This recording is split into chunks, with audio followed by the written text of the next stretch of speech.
Yo, yo, yo, yo, yo, yo, yo. Yo, yo. What's good with it? It's the homie MACK, music, art, culture, knowledge. Each one teach one, peace and love.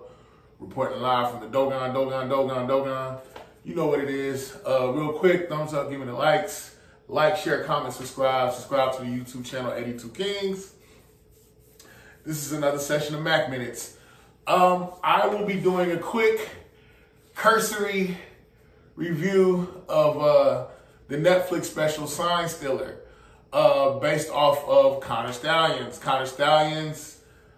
First off, let me say I think the documentary was well done. I learned a lot about Stalions. Who's Stalions?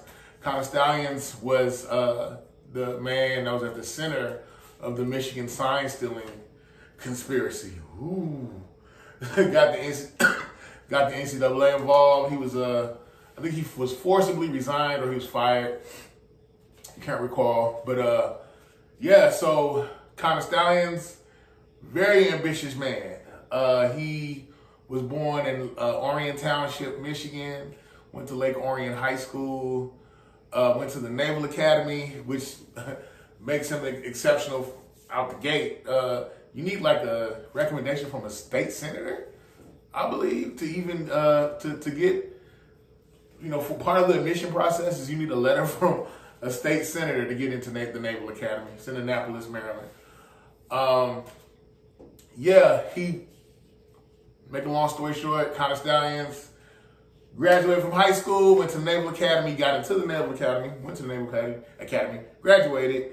But while he was there, he told the football coach, hey, I want to be a student coach.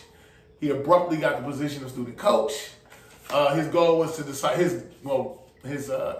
was an analyst, but essentially his job was to crack codes, interpret signs. My thing is, before I go there, his first game as a student coach was against Ohio State. What are the odds of that? He was an avid Michigan fan. Again, born and raised in Michigan. They got the film of him crying as a little boy, singing Hail to the Victors, crying as a little boy when they won the national championship. He dressed up as Bo Schembechler for Halloween. So yeah, through and through, he was a Michigan man, or as Bo Schembechler would say, Michigan man. R.I.P. Bo Schembechler. But yeah, I thought it was interesting how they showed how he got involved in coaching at the Naval Academy, got good at sign stealing or sign interpreting. And for those who don't know, I mean, most of y'all know, sign stealing is legal.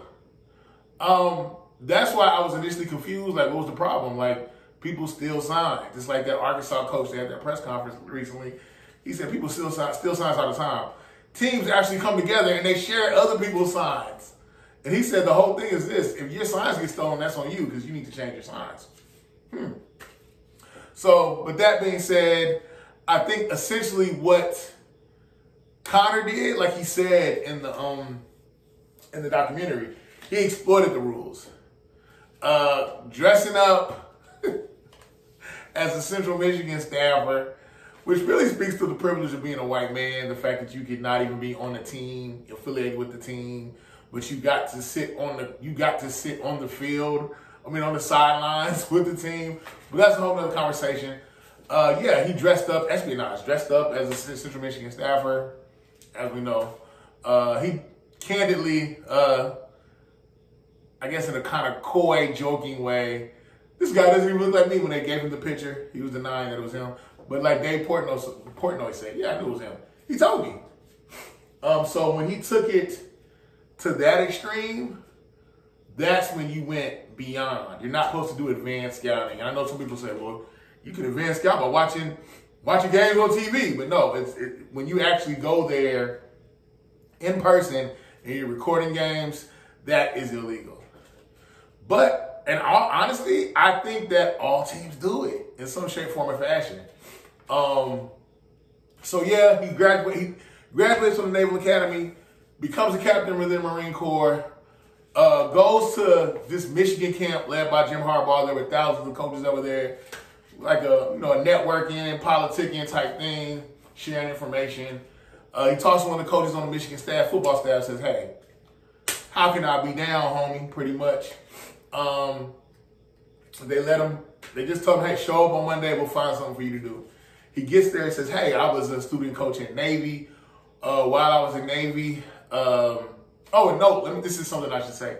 He also said he wanted to go to the Naval Academy because he realized all the great coaches, Bo Schembechler, Coach K, Bob Knight, Woody Hayes, Bear Bryant, the commonality amongst all of them was that they actually had a military background. Voila. So that's why he aspired to go to the Naval Academy, join the Marine Corps. Here we are. Fast forward, now Michigan. He's in Ann Arbor. Not even a staffer. This man is saying again, I was at Navy, I student coach, and I basically, and I stole signs. I learned the pattern of sign interpretation. And I think there's even one clip where they show him on the sideline pointing up to let them know like it's going to be a pass. I think really the thing is this: when he got on the Michigan staff, before he was on staff, this man, and this kind of showed me like, dang, how hard am I going for my ambitions and my dreams? This man was stationed at Camp Pendleton near Los Angeles and would fly as a not even a Michigan staffer, I guess just someone that was like the help. Basically would fly from LAX to DTW, Detroit, then drive to Ann Arbor. And he wanted to go so much that he actually Airbnb'd his home and would sleep at, I think the I-5 truck stop. It goes down to truck stops, bro. Like, especially when you're that close to the border, Southern California, a lot of drug dealing, a lot of what they call them, lot lizards, prostitution, robberies, what have you. This man was so dedicated to the Wolverines, he Airbnb'd his home so he could have the capital to fly back and forth and go to games. He was buying tickets to games. Yeah, so, and then the thing I thought was another thing that spoke to his intelligence and just how tedious and cumbersome the work was that he did. He recorded himself signing over 600 signs. It got to the point where he would just memorize pictures over words.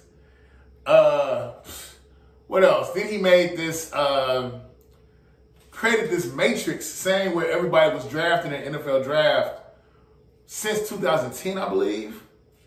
That way you could get, I guess he used that as a way to decipher the ebb and flow of where to get the top recruits from. And I'm just like, bro, this is a whole other level of dedication. Then on top of that, he had a 600-page manifesto. I want to get my hands on that manifesto. I don't know if it will ever be released to the public, if anyone will ever get their hands on it, but I want to read it. I really want to see in detail what was his plans. He said ultimately he wanted to become the head coach at Michigan for football, but I just really curious to see it. But yeah, interestingly enough, when he became a part of the Michigan staff, he's actually on staff, he pretty much says, look, there's a whole secret society of college football intelligence where these guys have their own intel, they're sharing notes, sharing signs. And honestly, I really do think that Michigan was at the bottom of the food chain and all that. Michigan was not privy to this whole signing, this whole intel community that exists in college football. And I think that there may have been other teams. This is just me. I know I've got a Michigan shirt on. I'm a Michigan fan through and through. But I do think there were teams in the Big Ten that were colluding against Michigan. What's up to the good folks in East Lansing? What's up to the good folks in Columbus, Ohio? Yeah, it is what it is. And I think Michigan was fooled. And essentially, Connor Stalions, with his dedication and his ingenuity and maybe to a certain extent his being somewhat of a, I'll just say this, being very zealous in his pursuit to help Michigan football, I think he balanced the playing field. I think he balanced it. I do think that there were teams who, I mean, nobody likes Michigan in the Big Ten. Despite the fact that through Michigan's largesse, and by largesse meaning winning rings, winning Big Ten titles, going to big time bowl games, that money gets put into a pot that, again, serves the whole Big Ten. So through the largesse of Michigan, there are Big Ten programs that benefited from Michigan's success. I know they don't want to hear it. I get it. We're in competition, so I get it. But yeah, I mean, there's a lot of arrogant SOBs in Ann Arbor. I'm not gonna lie. So I get it. I get why some teams would want to collude and come together and figure out a way to handle those Michigan Wolverines, even if it meant sharing signs and what have you. But yeah, I think Michigan went from being prey to being a predator. They went from being the hunted to becoming the hunter. But irrespective of all that, I do feel as though, how is it that Michigan needed to cheat and steal signs to beat UNLV, to beat East Carolina, to beat Bowling Green, but didn't need to steal signs to beat Alabama, Ohio State, and Washington? No, Michigan has a superior team. But I do think Connor and his pursuits gave him an edge. But no, talent-wise, the talent was there. Okay, Michigan had the most players drafted in this past NFL draft. So it is what it is. Yeah, the documentary does a great job of showing his transition, how he, became the man that he became. Yeah, so I really think someone snitched on him and made a report to the NCAA. True enough, the NCAA investigated it and saw that there was some legitimacy to these claims. But again, my question is who turned him over? And I'm hearing people say that it was a private law firm that I guess the CEO of that firm has a relationship with Ryan Day, the coach of Ohio State. I've heard some people say that someone in Ryan Day's family hacked Counter Stalions' computer. How strangely someone created an LLC in Michigan and gained access to something, and they were able to hack Counter Stalions' computer. So my thing is this: how did they know to look for it? How did they know it was there? Unless they was a part of that sign stealing community in some way. But yeah, I think this was a great documentary. Connor Stalions currently coaches football at Detroit Mumford. He's a defensive coordinator. Mumford is not a very strong program, so it's not like a King or a Cass Tech or a Southfield A&T. It's not on that level. They usually have struggled. They have had some good hoopers come out of Mumford, though.